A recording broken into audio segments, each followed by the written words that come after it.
So ఇన్ని అక్రమ కేసులు బయటపడుతున్నా, ఇన్ని అరెస్టులు జరుగుతున్నా ఖచ్చితంగా 2029 ఎన్నికల్లో మేమే వస్తామంటూ కూడా జగన్మోహన్ రెడ్డి గారు ధీమా వ్యక్తం చేసినట్టు తెలుస్తుంది. సో ఈ నేపథ్యంలో చంద్రబాబు నాయుడు గారు దీనికి సంబంధించి కీలకమైన వ్యాఖ్యలు చేశారు ఇవాళ ఆయన పర్యటనలో కడపలో చూసుకుంటే. మరి దీని గురించి తీసుకోవడానికి మనతో పాటు సీనియర్ జర్నలిస్ట్ డివి శ్రీనివాస్ గారు ఇప్పుడు మనతో ఉన్నారు. నమస్తే సార్. నమస్తే సార్. మీరు ఇప్పుడు చూసుకుంటే అంతకుముందు కూడా మహానాడు సభలో కానివ్వండి, ఇవాళ కడపలో కూడా చంద్రబాబు నాయుడు గారు పర్యటించారు. సో ఈ నేపథ్యంలోనే ఏంటి అసలు జగన్మోహన్ రెడ్డి గారిని అడ్డాలోనే చంద్రబాబు నాయుడు గారు పర్యటించడం కానివ్వండి, అలాగే ఆయనకి సవాలు విసురుతున్నట్టు తెలుస్తుంది. సో ఏమంటారు సార్ దీని గురించి? ఈరోజు ముఖ్యమంత్రి చంద్రబాబు కడపలో జమ్మలమడుగులో పర్యటన, అక్కడ మరి పింఛన్ల పంపిణీ, లేకపోతే P4 అన్నదాత సుఖీభవ, రైతుల ఖాతాల్లో ప్రతి రైతుకి 7,000 రూపాయలు జమ, కేంద్రం ఇచ్చే 2,000, రాష్ట్రం ఇచ్చే 5,000. వీళ్ళేంటి అన్నదాత సుఖీభవ కింద 20,000 ఇస్తామన్న, దాంట్లో తొలి దశ కింద ఇప్పుడు 7,000 ఇచ్చేస్తున్నారు. అంటే ఇప్పుడు తన హామీలు ఎలా నెరవేర్చారు, దానికి ఆయన ఎంచుకున్నటువంటి జిల్లా ఈరోజేంటి కడప. గతంలో మనం చూసాం మహానాడు కూడా తెలుగుదేశం కడపలోనే నిర్వహించారు. విపరీతంగా మొత్తం అసలు రాయలసీమ కాదు ఆంధ్రప్రదేశ్ అన్ని జిల్లాల నుంచి పోటెత్తారు. అసలు కడపలో జగన్మోహన్ రెడ్డి జెండా పీకేయడం ఖాయమా? ఎందుకంటే అది జగన్ అడ్డా. అదేంటి వైఎస్ఆర్ రాజశేఖర రెడ్డి కానీ లేకపోతే ఆయన వివేకానంద రెడ్డి కానీ మరి వాళ్ళు ఇవాళ కడప జిల్లాలో జగన్మోహన్ రెడ్డి ఇంకా అసలు రూట్ అవుట్ అవుతున్నాడా? మనకు అనిపిస్తున్నటువంటి అంశం ఏంటంటే మొన్న అసెంబ్లీ ఎన్నికల్లో కూడా ఉమ్మడి కడప జిల్లాలో 10 స్థానాలకి 7 స్థానాల్లో తెలుగుదేశం గెలిచింది. ఈయన గెలిచింది 3 స్థానాలే. అంటే పులివెందుల జగన్మోహన్ రెడ్డి మెజారిటీ కూడా సగానికి పడిపోయింది. అసలు మనం చూసాం ఏది కడప పార్లమెంట్కి షర్మిల పోటీ చేసింది. ఆ రోజు సొంత తల్లి జగన్మోహన్ రెడ్డి తల్లి విజయమ్మే అమెరికా నుంచి వీడియో వదిలారు. ఏమని? అవినాష్ రెడ్డిని ఓడించండి అని. జగన్మోహన్ రెడ్డి నిలబెట్టిన క్యాండిడేట్ని ఓడించండి అని పిలిపించింది ఎవరు? తల్లి విజయమ్మ. అయినా ఇప్పుడు వాళ్ళు ఏంటంటే రిగ్గింగ్ చేశారా, బెదిరించారా, మొత్తానికి అవినాష్ రెడ్డి ఏదో చావు తప్పి కన్ను లొట్టబోయినట్టుగా 60,000 ఓట్లతో బయటపడ్డాడు. అదే గతంలో అతనికి 2 లక్షల ఓట్ల మెజార్టీ. జగన్మోహన్ రెడ్డి మెజార్టీ 1,00,000 నుంచి మరి 50,000-60,000కి పడిపోయింది. ఇప్పుడు రేపొద్దున అక్కడ జెడ్పీటీసీ ఎన్నిక ఒకటి వస్తుంది, మరీ ఆసక్తికరంగా ఉంది. ఏది? పులివెందుల జెడ్పీటీసీ అతను చనిపోయాడు. ఆ చనిపోయిన అతని స్థానంలో మరి అతని కుటుంబానికే మేము టికెట్ ఇస్తున్నాం అన్నాడు అవినాష్ రెడ్డి. ఇప్పుడు ఆ చనిపోయిన మహేశ్వర్ రెడ్డి ఏదో ఉన్నట్టుంది, ఆ తుమ్మల మహేశ్వర్ రెడ్డి కొడుకు అతను గనక మరి టికెట్ ఇస్తే ఇక్కడ తెలుగుదేశం తరఫున బీటెక్ రవి భార్య అంటున్నారు. బీటెక్ రవి సోదరుడు కూడా ఇద్దరు నామినేషన్ వేశారు మరేదో. ఇప్పుడు హోరాహోరీగా జరిగేటట్టుంది. ఏది? పులివెందుల జెడ్పీటీసీ మరి అది గనక తెలుగుదేశం గెలిస్తే ఇంకా ఏ బావిలో దొంకాలి జగన్మోహన్ రెడ్డి?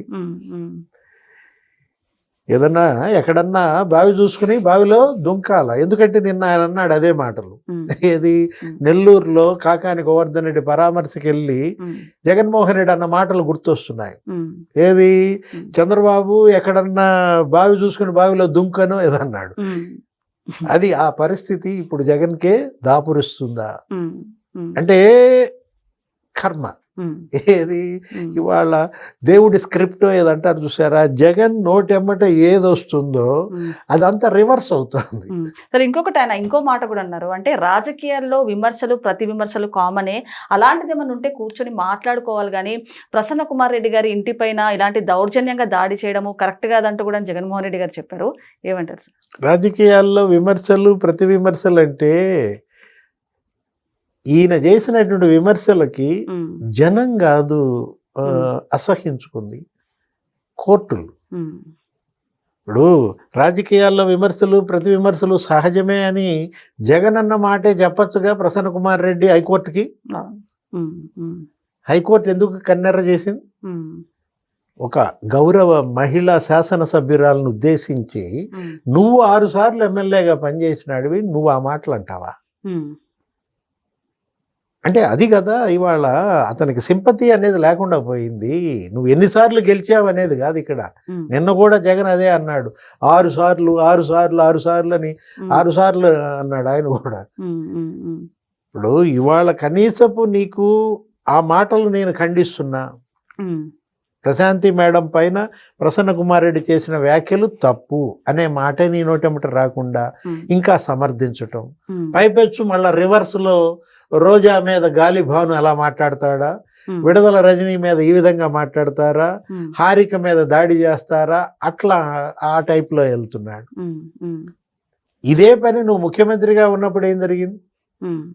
ఇప్పుడు ఈ పరిస్థితి 151 నుంచి 11కి రావడానికి కారణం ఆ మురికి వ్యాఖ్యలే కదా, ఆ నోటి దూలే కదా. జోగి రమేష్ శాసనసభలో బండ బూతులు తిడతాడా RRRను ఉద్దేశించి? రఘురామకృష్ణరాజును ఉద్దేశించి బూతులు తిడితే నువ్వు నవ్వుకుంటావా? ద్వారంపూడి చంద్రశేఖర్ రెడ్డి, అంబటి రాంబాబు, లేకపోతే కొడాలి నాని, వల్లభనేని వంశీ, వాళ్ళు చాలదు నిన్ను మడిచిపెట్టిందే వాళ్ళు అన్నమాట.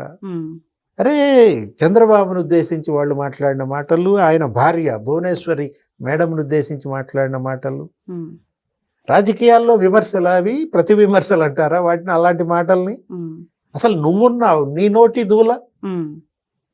జగన్మోహన్ రెడ్డి తన సొంత చెల్లి పచ్చచీర కట్టుకుని వెళ్ళిందని ఆ విధంగా మాట్లాడచ్చా?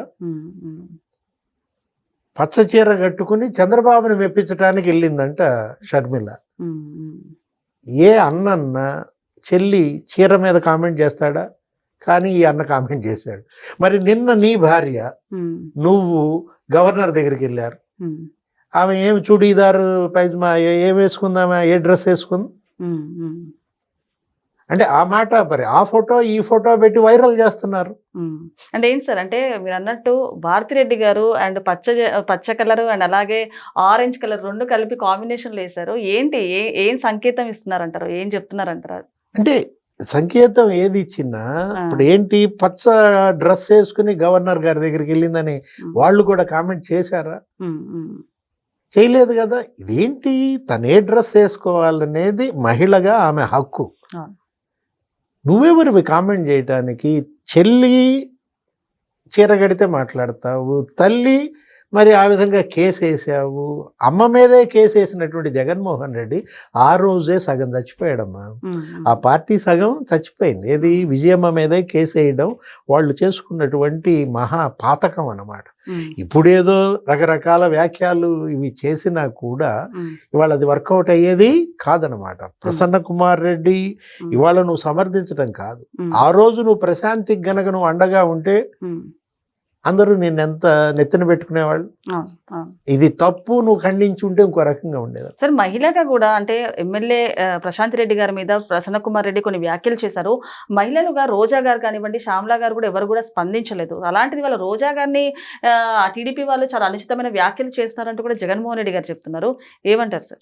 పిదప కాలం, పిదప బుద్ధులు. అంటే పోగాలము దాపురించిన వాళ్ళు ధూప దీప నిర్వాణ గంధములను మూర్కొనరు ఏదంటాడు చిన్నయసు పరవస్తు చిన్నయసూరి. ఇప్పుడు ఇవాళ ఏంటంటే ఇప్పటికీ కూడా వీళ్ళలో మార్పు లేకపోవడం దురదృష్టకరం. జగన్మోహన్ రెడ్డి ఇవాళ మనం తీసుకున్నట్లయితే కడప జిల్లాలో అసలు అతను ఇవాళ అక్కడి నుంచే ప్రారంభమైంది ఇతని పతనం. ఎప్పుడైతే షర్మిల అక్కడ పార్లమెంటుకి పోటీ చేసి అవినాష్ రెడ్డిని సవాల్ చేసిందో, సునీత ఏది కొంగు జాజి కన్నీళ్లతో ఓట్లు అడిగారు. ఏ పార్టీకైనా ఓటేసుకోండి కానీ మా అన్న పార్టీకి మాత్రం ఓటేయొద్దని పిలిపించారు నీ సొంత చెల్లెళ్ళు. మొత్తం రాష్ట్రం అంతా తిరిగింది షర్మిల. అసలు నీ తల్లే అమెరికా నుంచి వీడియో విడుదల చేసింది.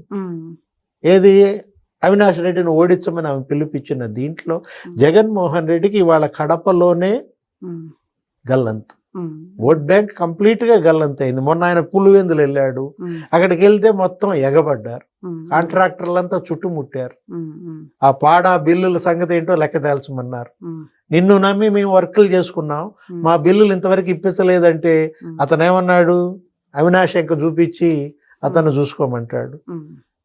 అంటే ఇక్కడ కూడా నన్ను ప్రశాంతంగా ఉండనీరా అని దొలిపించుకుని వెళ్ళిపోయాడు.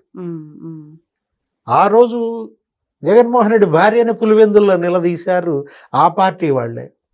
అమ్మ నువ్వన్నా చెప్పమ్మా జగన్మోహన్ రెడ్డికి పట్టాదారు పాస్ పుస్తకం మీద జగన్ ఫోటో ఎందుకమ్మా అని అడిగారు.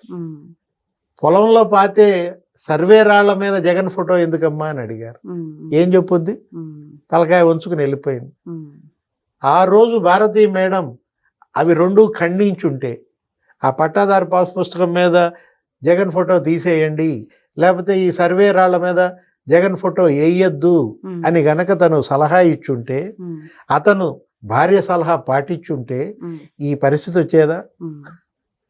జగన్కి కనీసం సానుభూతి లేదంటే, ఆయన జిల్లాలోనే ఇవాళ ఆయన రూట్ అవుట్ అవుతున్నాడంటే, ముందుల పులివెందుల జడ్పీటీసీ అది కనుక ఓడిపోతే ఇక జెండా పీకేయడం ఖాయం. ఓకే ఓకే సార్, నమస్తే.